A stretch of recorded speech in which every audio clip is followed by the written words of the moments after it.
Hello दोस्तों, नमस्कार। SM किसी चैनल में मैं आप सभी लोगों का दिल से बहुत बहुत स्वागत करता हूं। अगर आपने पहली बार विजिट किया है जरूर चैनल को सब्सक्राइब कर लेना, साथ में बेल आइकन को हिट करके ऑल जरूर सेलेक्ट कर लेना। उसी के साथ साथ फ्री स्टॉक मार्केट क्लासेस इस चैनल को भी चाहो तो फॉलो कर सकते हो, सब्सक्राइब कर सकते हो। यहाँ पर भी बेल आइकन को हिट करके ऑल जरूर सिलेक्ट करके रख लेना। इस चैनल का लिंक आपको ऊपर आई बटन पे या फिर नीचे डिस्क्रिप्शन में मिल जाएगा। उसी के साथ साथ आज के दिन के जितने भी इंपॉर्टेंट वीडियोज है सभी के लिंक नीचे डिस्क्रिप्शन में दिए, आप चाहो तो इनको भी कवर कर सकते हो। तो चले दोस्तों, फिलहाल इस वीडियो को स्टार्ट कर लेते हैं। सर ऐसे अभी हम लोग आ चुके हैं बिल्कुल हमारे नॉर्मल स्क्रीन के ऊपर। जैसे कि आपको पता ही है कि आज के दिन बाजार में ज़बरदस्त तेज़ी हम लोग को देखने को मिली एंड जितने भी शेयर हम लोग को फ्राइडे के दिन में अननेसेसरली पैनिक के चलते जोरदार गिरते हुए देखने को यहाँ पे मिले थे। अननेसेसरी मतलब रिटेल इन्वेस्टर ने बहुत ज़्यादा बड़ा माल बेचा था, क्योंकि एफआईआई एंड डीआईएस की ओर से कोई बड़ा मूवमेंट तो देखने को यहाँ पे नहीं मिला था।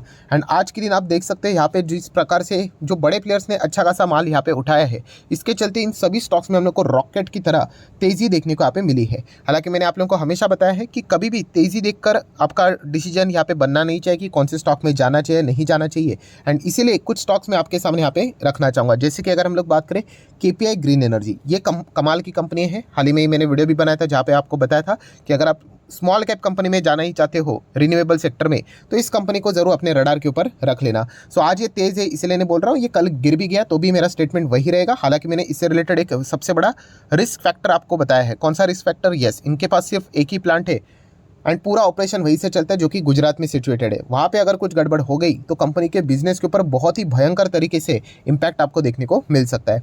तो ये रिस्क वाले फैक्टर आप लोगों को जरूर यहाँ पे पता होना चाहिए। देन दोस्तों, जब भी एक बहुत अच्छा सवाल पूछा जाता है केपीआई ग्रीन एनर्जी से रिलेटेड, सर यहाँ पे प्रमोटर की होल्डिंग अगर देखेंगे, प्लेजिंग मतलब शेयर्स भी प्लेज है।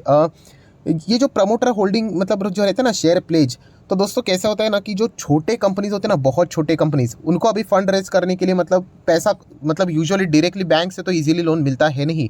एंड अगर मिलता है तो उनको अपने जो शेयर्स रहते हैं वही यूजुअली गिरवी रखने पड़ते हैं, क्योंकि ज़्यादातर करके उनके पास कोई ऐसा खास बड़ा असेट तो हम लोग को देखने को नहीं मिलता है। सो वो भी एक रिस्की फैक्टर। इसलिए तो बोला जाता है कि जितने छोटे कंपनीज में आप जाओगे आपका रिस्क बढ़ते ही जाता है। इसका अर्थ नहीं कि वो कंपनियां खराब है, बट उनके पास कोई और ऑप्शन भी यहाँ पे नहीं होता है। तो इसलिए छोटे कंपनीज में अगर आप कभी भी जाते हो, अभी जब लोग हमने इस कंपनी को देखा था 450 से भी लोअर लेवल पे देखा था, तभी तो एक माइक्रो कैप था, राइट। सो इसलिए जब भी छोटे कंपनी में जाते हो ये सबसे बड़ा रिस्क होता है। इसलिए मैं छोटे कंपनी से रिलेटेड वीडियो बनाते वक्त आपको हमेशा वार्निंग यहाँ पे देता हूँ। नेक्स्ट बात करेंगे सिमिलर वे छोटी एक और कंपनी फाइनोटेक्स केमिकल एफसीएल। देखिए ये स्टॉक ऐसे ही चलते हैं दोस्तों। अगर आप तेजी देखकर खुश हो रहे हो तो याद रखिए मतलब 5 दिन में कैसे गिरा था, रॉकेट की तरह हम लोगों को गिरावटें देखने को मिल जाती है। 12-12, 13-13% गिरता है, राइट। बट तेजी भी आएगी तो ऐसा ही आएगा। तो इसलिए कहता हूँ दोस्तों, इन स्टॉक्स में जाने से पहले आपकी स्टडी बहुत मजबूत होनी चाहिए, क्योंकि इनमें जो वॉलेटिलिटी रहती है वो बहुत ही एक्सट्रीम लेवल की देखने को मिल जाती है। मतलब अगर आप 5 साल का डेटा देखोगे ना, आपको कैसे लगेगा 230% की रिटर्न, बट एक टाइम पे ये कंपनी हम लोग को 80% गिरते हुए देखने को मिलता है। 80-82%। अगर आप एग्जैक्टली कैलकुलेट करोगे, ये देखिए कितना है, 81%। इसका अर्थ ये नहीं कि कोई इसमें फ्रॉड था, नहीं है। ही कंपनियां इतनी छोटी कि अगर यहाँ से अगर एक कोई क्लाइंट चला गया तो उनके पास आने वाला पैसा क्या हो जाता है, सडनली ड्रॉप हो जाता है। एंड सीधा ड्रॉप हो गया तो मार्जिन खराब, नंबर खराब एंड फटाफट प्रॉफिट बुकिंग हो जाती है। इसलिए छोटे कंपनी में ऐसे ही डायरेक्टली नहीं घुसना होता है। उसके पहले ये सारी चीज़ें, रिस्क रिवॉर्ड क्या है, ये सारी चीज़ें आपको अच्छी तरीके से पता होनी चाहिए, क्योंकि अगर कंपनी नहीं चली ना तो बहुत ही बुरी तरीके से हमारा पैसा फंस भी सकता है। ऐसा हुआ भी है, तो इसलिए ये पॉइंट्स आपको पता होने चाहिए। वैसे तो एफसीएल की मैं बात करूँ, कोई खराब कंपनी नहीं, कंपनी बहुत शानदार है, बट हाँ रिस्की कंपनी, ये पॉइंट आपको पता होना चाहिए। नेक्स्ट बात करेंगे जोमेटो भी आज भागा है, बट जैसे मैंने आपको कहा कि तेजी देख के हम तो कभी डिसीजन यहाँ पे नहीं लेते हैं। तो जोमेटो से रिलेटेड ऑलरेडी चीज़ें क्लियर हो चुकी है। जब तक ये कंपनी आई प्रॉफिट हमें नहीं दिखाता, या फिर इसका जो लॉस है लगातार जब तक कम नहीं होता है, लगातार लॉस कम होना यही इंडिकेशन होता है कि कंपनी प्रॉफिट की ओर बढ़ रही है, तब तक इस कंपनी को एज अ इन्वेस्टमेंट आपने कंसिडर नहीं करना चाहिए। भले आप इसको 100 पे खरीदो, बट यहाँ पे बोलते हैं ना कि सस्ता सस्ता करते करते बहुत सारे लोगों ने इसको क्या कर लिया, बस ऐसे रैंडमली खरीद लिया करके, एंड अभी यह स्टॉक हाफ हो गया है। तो ये चीज़ें नहीं होनी चाहिए कि और कितना गिरेगा, गिरने के लिए स्टॉक कितना भी गिर सकता है। सो बिजनेस को समझना है। बिजनेस की अगर हम लोग बात करें तो कंपनी फिलहाल आने वाले 150-2 साल में भी लॉस ही बेयर करने वाली है, क्योंकि जो हम लोगों को अलग अलग एक्विजिशंस देखने को मिले थे, ब्लिंकिट भी इन्होंने खरीदा था, वो भी एक लॉस मेकिंग की कंपनी थी। तो इसी से रिलेटेड ये दिक्कतें इनकी और भी बड़ी यहाँ पे होने वाली है। तो ये पॉइंट भी आपको पता होना चाहिए। सिर्फ परसेंटेज देख लिया, तेजी है इसलिए खरीद लिया, गलत बात है।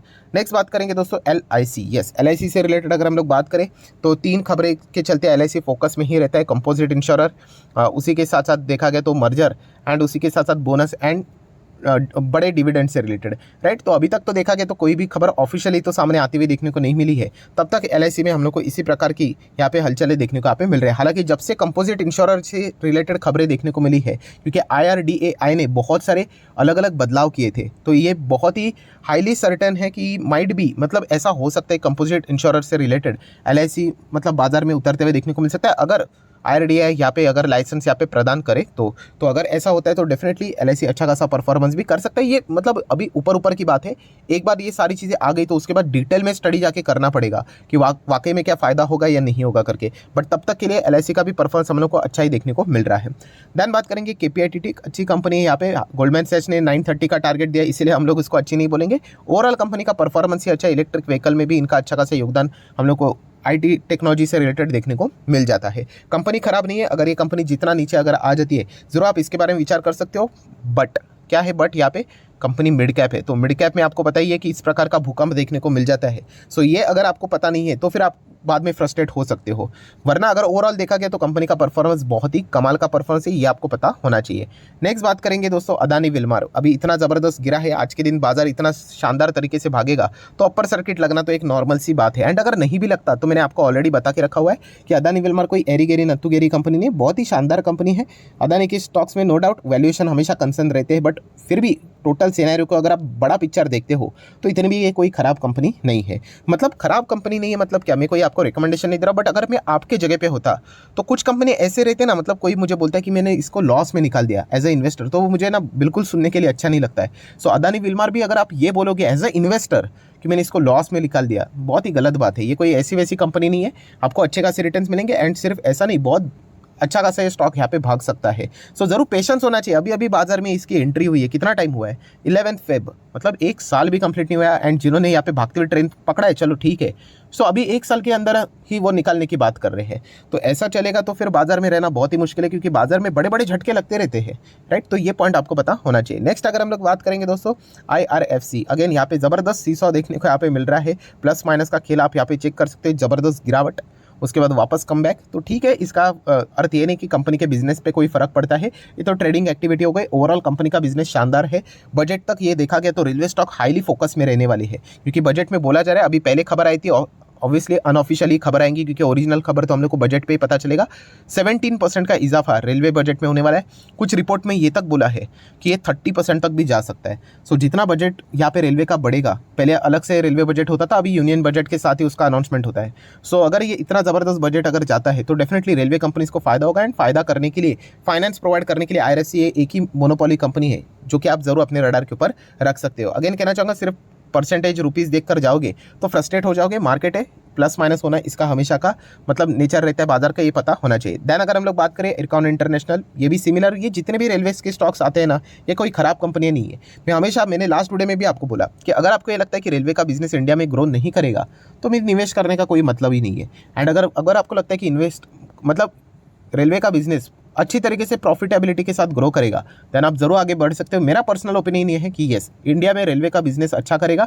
हमारा पॉपुलेशन इतना बड़ा है, हर कोई यहाँ पे देखा गया तो एयरलाइन हवाई जहाज से सफ़र यहाँ पे नहीं कर सकता, एंड रेलवे सबसे कन्वीनियंट माना जाता है यहाँ पे कंफर्ट से रिलेटेड लंबा डिस्टेंस तय करने के लिए भी, तो इसलिए रेलवे का बिजनेस अच्छा ही करेगा, तो जो कि हम लोग को देखने को मिल रहा है। RVNL की बात करें, आज के दिन इतना कुछ खास नहीं किया, ठीक है, यहाँ पे हरे निशान में रहा, वही हम लोगों के लिए काफ़ी है। देन बात करेंगे अगेन यहाँ पे पेनी स्टॉक, इनसे रिलेटेड कुछ लोग नाराज़ हो जाते हैं, सर क्यों ऐसे स्टॉक को कवर करते हो। अभी मतलब देखा गया तो रिटेल इन्वेस्टर यहाँ पे सवाल पूछते रहते हैं, अभी वो गलत जाने नहीं चाहिए, इसलिए मुझे छोटा मोटा अपडेट तो देना पड़ता है। अगेन कहना चाहूँगा दोस्तों, ऐसे कंपनी में आप लोगों ने नहीं जाना चाहिए, इनका बिजनेस नहीं है।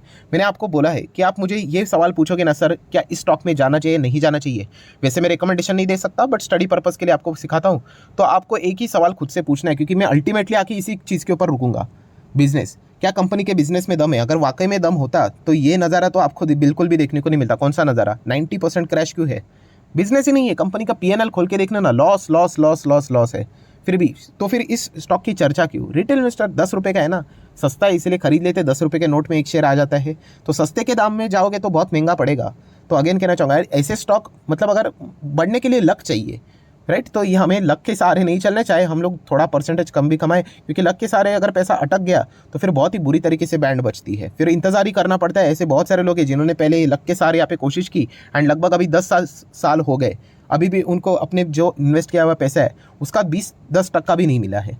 तो ये पॉइंट आपको पता है यहाँ पे होना चाहिए। देन टाटा लेक्सी की बात करें, इससे रिलेटेड बहुत सारे लोग सवाल पूछते रहते हैं। देखिए, अगर आपका नज़रिया लंबा है तो टाटा लेक्सी कोई खराब कंपनी नहीं है। हाँ, अभी इतना ज़बरदस्त रिटर्न देने के बाद प्रॉफिट बुकिंग तो होगा ही होगा। ये मत सोचना कि इतना ज़बरदस्त भागा अभी ये फ्लैट चले करके, ये तो नहीं होता है। जितना तेज़ होगा उतना बड़ी प्रॉफिट बुकिंग। अगर कोई स्टॉक 2000% रिटर्न देगा तो प्रॉफिट बुकिंग होगी कि नहीं। एंड बाजार कभी ना कभी एक्सक्यूज़ दे देता है। अभी IT सेक्टर से रिलेटेड हलचलें देखने को मिल रही, तो ये प्रॉफिट बुकिंग हो रही है। एंड 5 साल में कितने रिटर्न है? अभी भी 550% के रिटर्न है, वो भी कब? कंपनी इतने टॉप लेवल से डाउन। एंड ये कोई आज का नज़ारा नहीं है, इसके पहले भी कंपनी 60% गिरी थी। मैंने मल्टीपल टाइम आपको ये सारा डेटा बताया, ये देखिए आप चेक कर सकते हो 2018 से लेके 20 तक।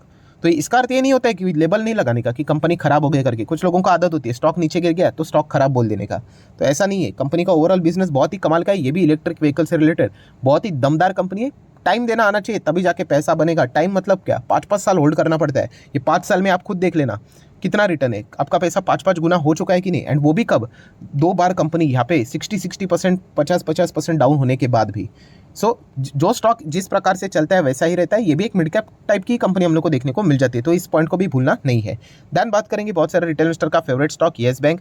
मैं कोई येस बैंक के अगेंस्ट नहीं हूँ, बट जैसे मैंने आप लोगों को बताया इमोशनल बाइंग नहीं होनी चाहिए। नो डाउट जिनके पोर्टफोलियो में ही स्टॉक रहता है वो इसके अगेंस्ट सुनना बिल्कुल भी पसंद नहीं करते। सो ऐसा नहीं होना चाहिए दोस्तों। जो भी है हकीकत आपको पता होनी चाहिए। हकीकत आपको भी पता है कि मार्च के बाद इसके असली रंग हम लोग को पता चलेंगे। उसके पहले ये स्टॉक कितना भी ऊपर चला जाए थोड़ा सा संभल कर रहना चाहिए। क्या पता बड़े प्लेयर्स को एग्जिट करने के लिए इसको 30-35 तक लेके चले जाए। रिटेल इन्वेस्टर तो आ जाएंगे तभी, क्योंकि वो सोचते नहीं है, बस स्टॉक को डबल ट्रिपल होते हुए देखने को मिला वो खरीद लेंगे। सो आपने ये लॉजिक दिमाग में रखना है कि 75% लॉकिंग में है, तो अगर 5-10% भी अगर कोई मन बना लेते कि बेच देते करके, तो आप अंदाजा लगा सकते हो कि कितनी दिक्कत यहाँ पे हो सकती है। तो इमोशनल डिसीजन नहीं लेना है, लॉजिकल डिसीजन लेना है। ये मैंने इसीलिए तो मैं कहता हूँ कि लर्निंग के लिए आप लोग फोकस रख लेना, अर्निंग ऑटोमेटिकली बाद में हम लोग इसके लिए देख लेंगे। जब कंपनी के नंबर अच्छे आएंगे तो मैं खुद आपको बता दूंगा कि यस इसमें आप चाहो तो धीमे धीमे करके क्या कर सकते हैं, आगे बढ़ सकते हैं। बट फिलहाल की सिचुएशन की बात करें, पहले रेडी होने दो इसको, राइट। नेक्स्ट अगर हम लोग बात करेंगे ट्राइडेंट, अभी PLI स्कीम से रिलेटेड टेक्सटाइल इंडस्ट्री की खबर सुनी होगी, तो ये टेक्सटाइल के लिए अच्छी खबर देखने को मिले। तो ट्राइडेंट भी हम लोग बात करें तो आज के दिन अच्छा ही भागते हुए देखने को मिला है। ट्राइडेंट भी कोई खराब कंपनी नहीं, बट सेम चीज़ वही पैटर्न, जब कोई स्टॉक इतना भाग लेता है तो वो रुकेगा ही रुकेगा दोस्तों। अभी ये आपको देखने के लिए 276% के रिटर्न है। ये 276 क्यों दिखा रहा है? क्योंकि इसका जो कैलकुलेशन है वो 8 रुपये से है। हम लोगों ने इसको 3 रुपये से दिखा था। जो रिटर्न है ना वो 700-800% के रिटर्न है। सो इतना मिलने के बाद तो मतलब बोलते हैं ना थोड़ा सा आराम यहाँ पे बनता ही है। तो ये पॉइंट पता होना चाहिए। पहले जब सस्ता होता है कोई नहीं बताता, बाद में जब महंगा होता है तब हर कोई इसके चलते बात यहाँ पे करता है।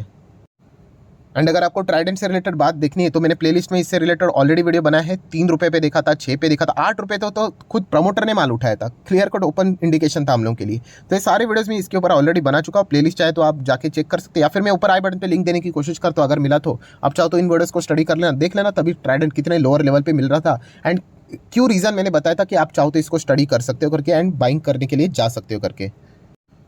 सो आशा करता हूं दोस्तों वीडियो हेल्पफुल लगा होगा तो जरूर लाइक एंड शेयर कर देना। डीमैट अकाउंट अभी तक ओपन नहीं किया तो लिंक नीचे डिस्क्रिप्शन में 25 वीडियो की लिस्ट आपको बिल्कुल फ्री ऑफ कॉस्ट मिल जाएगी। आपका नाम, कौन सा अकाउंट अपने लिंक के थ्रू ओपन किया है प्रॉपर्ली कमेंट सेक्शन में बता देना, तो हफ्ते भर के अंदर अंदर सारे लेक्चर्स मेरे साइड से आप लोगों को फ्री ऑफ कॉस्ट प्रोवाइड कर दिए जाएंगे।